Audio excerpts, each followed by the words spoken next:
Gemma y yo, que somos amigos, nos conocemos de toda la vida y nos ponemos a hablar un poco de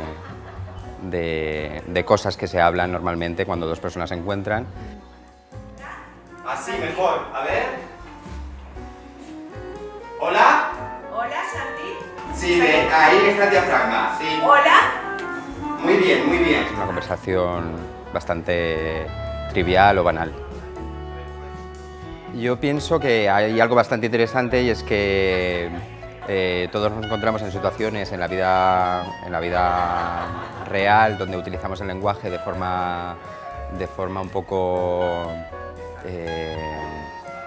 ficticia, solo por el hecho de intentar comunicarnos y sin que esto lleve connote demasiado, sino simplemente por el hecho de hablar, ¿no? Porque nos gusta hablar.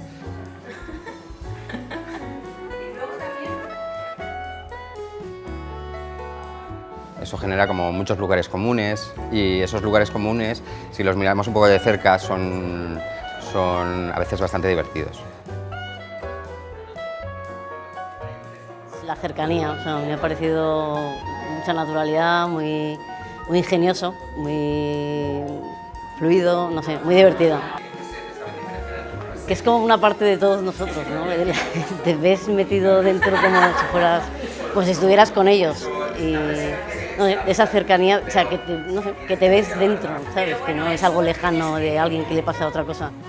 Tienes que tener un camino muy abierto. La puesta en escena en Pan Patio andaluz es muy simpática, ¿sabes? Estamos en un patio todos juntos escuchando a dos amigos hablar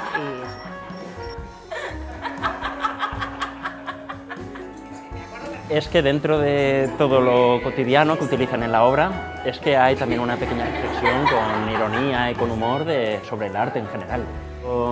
Muy divertida y muy tierna a su manera también en la obra y bueno, que aprovecha mucho las características de Rusa Fasénica, que es un espacio pequeñito, cercano, y un poquito las características de esta obra eran un poquito así, todo desde la cercanía, desde la cotidianidad.